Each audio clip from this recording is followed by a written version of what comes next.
Numa madrugada fria, 6 da manhã, 7 de outubro de 1965, um casal aterrorizado corre para uma cabine telefónica. Estão armados, mas as armas são as únicas coisas que encontraram em casa. Um martelo e uma chave de fendas. Fazem uma chamada desesperada para a polícia. E, do outro lado, uma voz ouve as palavras que iam desencadear um autêntico pesadelo nacional. Houve um homicídio. A nossa análise de hoje mergulha numa das histórias criminais mais sombrias da Grã-Bretanha. A de Ian Brady e Myra Hindley, os chamados Assassinos dos Pântanos. Bem-vindos ao podcast O Vizinho do Lado. A partir das fontes que nos chegaram, vamos tentar perceber como é que a polícia, partindo de um único crime, desvendou um rastro de terror que estava literalmente escondido à vista de todos. Exatamente. E mais do que apenas reconstituir os eventos, acho que o importante aqui é explorar a dinâmica psicológica. O que é que tornou tudo isto possível? Quer dizer, como é que uma aliança entre um homem com fantasias sádicas e uma mulher que parecia perfeitamente comum resulta em atos de uma crueldade quase impensável? A história da queda deles começa com um rapaz de 17 anos, o Edward Evans. Numa noite de outubro, ele é atraído para a casa de Brady e Hindley. Mas o plano de Brady era mais complexo. Ele envolveu o cunhado, David Smith, que também só tinha 17 anos. Uma decisão que parece incrivelmente arriscada. O que é que ele esperava conseguir com isto? Foi um erro de cálculo monumental, absolutamente. Nascido de pura arrogância, o Brady via-se como um mestre manipulador, um intelectual que estava acima da moralidade comum. Ele acreditava que, ao forçar o Smith a testemunhar um assassinato com um machado, o rapaz ia ficar, paralisado pelo medo e a tornar-se seu peão. Mas não foi o que aconteceu. Não. Ele não contava com a reação humana mais básica, o horror. A repulsa. E essa repulsa foi o que desvendou tudo. David Smith, apesar do terror, fugiu e, juntamente com a mulher dele, que era irmã da Myra Hindley, fez aquela chamada para a polícia na manhã seguinte. A resposta foi imediata. A polícia chegou ao número 16 da Wardlebrook Avenue, mas sabiam que tinham de ter cuidado. Sim, claro. Eles tinham medo que os suspeitos pudessem destruir provas ou barricar-se lá dentro. E foi aí que um dos detetives teve uma ideia. Notável. Viu um padeiro a fazer a sua ronda, de manhã cedo, e pediu-lhe o casaco branco e o cesto emprestados. Disfarçou-se. Exato. Disfarçado, bateu à porta e a Myra Hindley abriu, provavelmente sem a menor suspeita. Essa imagem, a da dona de casa comum a abrir a porta a um padeiro, contrasta de uma forma arrepiante com o que estava lá dentro. Lá dentro, encontraram o Brady na cama. Calmo, quase desafiador. A polícia pressionou Hindley para lhes dar acesso ao resto da casa e, depois de alguma resistência, ela entregou as chaves de um quarto no andar de cima. E, ao abrirem a porta, encontraram o corpo de Edward Evans, envolto num saco de plástico. Era a primeira peça do puzzle, mas eles não faziam a mais pequena ideia de dimensão do que estavam prestes a descobrir. Durante o interrogatório, o David Smith mencionou uma coisa que podia ter passado despercebida. Disse que na noite do crime, o Brady e a Hindley falaram sobre esvaziar a casa de material incriminatório e guardá-lo em malas de viagem. E que depois iam deixar essas malas em depósitos de bagagens em estações de comboio. Foi uma referência quase casual. Mas foi a chave que abriu a caixa de Pandora. Totalmente. 7 dias depois da detenção, a polícia seguiu essa pista e encontrou as malas numa estação em Manchester. E o que estava lá dentro foi o que transformou um caso de homicídio numa caça a assassinos em série. Foi o momento em que a verdadeira natureza deles foi revelada. As malas continham pornografia, chicotes, máscaras, mas também objetos muito mais sinistros. Como o quê? Havia um caderno de exercícios com o nome John Kilbride, que era uma criança desaparecida há quase 2 anos, e havia fotografias, dezenas de fotografias, da Myra Hindley a posar nos pântanos de Saddleworth. E, no meio de tudo isso, talvez o achado mais chocante de todos, uma fita de áudio. Uma fita que, para mim, é o epicentro do mal neste caso. 16 minutos. 16 minutos de tortura de Leslie Ann Downey, uma menina de 10 anos. É difícil sequer imaginar o impacto de ouvir uma coisa dessas. Polícias veteranos, homens habituados ao pior que a sociedade tem para oferecer, descreveram ter de sair da sala. Sentiam-se fisicamente doentes. E o que os destruiu não foram só os gritos da criança a pedir pela mãe, foi a voz da Hindley, fria, calma, a dizer-lhe para se calar, a interagir com o Brady. Foi a prova irrefutável de que isto não era sobre matar, era sobre saborear o sofrimento, sobre o poder e sobre gravar esses momentos para os reviver mais tarde. Essas descobertas mudaram tudo. De repente, a polícia não estava a lidar com um homicídio, mas sim com um número desconhecido de vítimas, enterradas algures num pântano vasto e desolado. E o único mapa que tinham eram aquelas fotografias. Exatamente. O inspetor-chefe Joe Mounsey ficou obcecado com as fotos.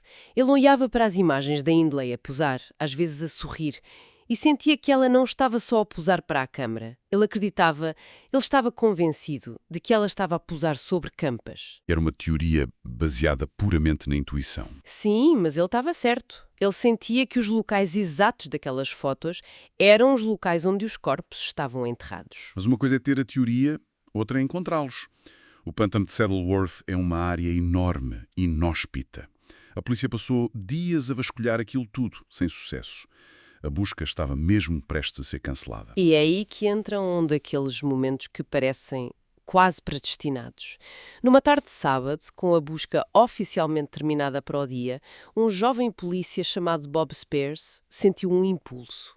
Em vez de voltar com os outros, ele decidiu subir mais uma colina. Não havia nenhuma razão lógica, foi só um pressentimento. E no topo, ele viu uma depressão no solo, cheia de água da chuva.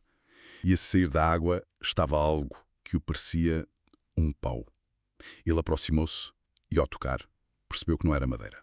Era um osso humano. Tinham encontrado o corpo de Leslie Ann Downey, nua, enterrada numa cova rasa. A teoria de Mounsey estava correta. E as fotografias tornaram-se ainda mais cruciais. Havia uma em particular, não era? Sim, mostrava a Hindley ajoelhada na turfa, a segurar um cachorrinho e a olhar diretamente para um pedaço de terra remexida. Era uma imagem quase bizarra, quase. Doméstica, se não fosse pelo contexto. A polícia conseguiu triangular a localização exata, comparando as colinas no fundo da foto com a paisagem real. E ao escavarem no local por onde a Hindley olhava na foto, encontraram o corpo de John Kilbride. O pântano estava, finalmente, a render os seus segredos. O que nos leva à pergunta central: quem eram estas pessoas? Como é que alguém chega a este ponto? Para entender o como, temos de olhar para as suas origens. O Ian Brady era um produto de uma infância disfuncional e solitária em Glasgow. Filho ilegítimo, sentia-se um forasteiro. Refugiou-se nos livros, na música clássica. Ele construiu para si esta identidade de intelectual superior. Alguém que desprezava a sociedade e as suas regras. E, em segredo, alimentava fantasias sobre cometer o crime perfeito. Em contraste, a Myra Hindley parecia ser o oposto. Vinha de uma família da classe trabalhadora de Manchester, descrita como uma jovem comum, talvez um pouco tímida, mas perfeitamente normal. E isso é que é verdadeiramente arrepiante, não é? A sua aparente normalidade. A escuridão já lá estava, só à espera de uma faísca. O que sabemos é que o encontro deles foi o catalisador químico para o desastre. Ele viu nela alguém maleável, alguém que o idolatrava, e começou um processo sistemático de desconstrução das suas crenças. Preparou-a psicologicamente para o que estava para vir. E o papel dela foi absolutamente essencial, não foi? Quer dizer, ele precisava dela. Foi crucial. O Brady, sozinho, era só um homem estranho e assustador. Mas com a Hindley, ele tinha a arma perfeita. Nos anos 60, as crianças eram ensinadas a não falar com estranhos, mas esse aviso referia-se quase sempre a homens. Uma mulher com um carro a oferecer ajuda era vista como segura. Hindley era o isco. Ela atraía as crianças para o carro, para a morte, sabendo perfeitamente o que lhes ia acontecer. Ela transformou as fantasias sádicas dele em realidade. Depois de serem condenados à prisão perpétua em 1966, eles mantiveram um pacto de silêncio. Durante 20 anos. A polícia suspeitava que eram responsáveis por mais desaparecimentos, como o de Pauline Reed e Keith Bennett, mas o casal nunca admitiu nada. Porquê? Porquê tanto tempo em silêncio? Era um jogo de poder. como tudo o que eles faziam. O Brady mantinha o silêncio para perpetuar a ficção de que a Hindley tinha sido só uma cúmplice relutante. Era a sua forma de a continuar a controlar. E a Hindley agarrava-se a essa mentira desesperadamente, porque acreditava que era a sua única hipótese de um dia ser libertada. Se fosse vista como uma vítima, talvez o sistema a perdoasse. Esse silêncio só foi quebrado nos anos 80, com um novo detetive, o Peter Topping, que reabriu o caso. Ele focou-se na Hindley. Acreditava que ela era a chave. O Topping usou uma abordagem psicológica. Ele percebeu que a esperança da Hindley para a liberdade condicional estava a desaparecer. Ao mesmo tempo, a mãe do Keith Bennett, a Winnie Johnson, escreveu-lhe uma carta. Uma carta comovente, a apelar-lhe de mãe para mulher, que lhe dissesse onde estava o filho. Confrontada com a perspectiva de morrer na prisão e, talvez genuinamente tocada pela carta, Hindley finalmente quebrou. Em 1986, confessou tudo. E concordou em voltar ao pântano para ajudar a polícia. A primeira visita foi um desastre, não foi? Um circo mediático. Mas organizaram uma segunda visita em segredo. E nessa segunda visita algo funcionou. Com base nas memórias da Hindley, que se lembrava de certos contornos de rochas contra o céu, a polícia expandiu a área de busca e em 1987 encontraram os restos mortais de Pauline Reed, desaparecida há 24 anos. Foi uma vitória incrível para a perseverança policial. Mas uma vítima continuou por encontrar. O corpo de Keith Bennett. O Brady, da cela dele, fingiu que ia colaborar, mas foi só mais um dos seus jogos mentais. Exatamente. Ele trocou cartas com a polícia, enviou mapas crípticos, levou-os em buscas que não deram em nada. Foi o seu último grande ato de sadismo. Manter a família de Keith Bennett refém de uma esperança que ele nunca teve intenção de concretizar. Ele morreu em 2017 e levou o segredo da localização do corpo de Keith para o túmulo. Foi a derradeira demonstração de controlo. Então, quando olhamos para o todo, o que é que esta história nos diz? É uma história sobre trabalho policial meticuloso, sem dúvida. Mas é, acima de tudo, um mergulho profundo na escuridão da natureza humana. Deixa-nos com questões profundamente desconfortáveis. A Hindley foi uma vítima manipulada, ou era, no fundo, uma participante voluntária e intrinsecamente má.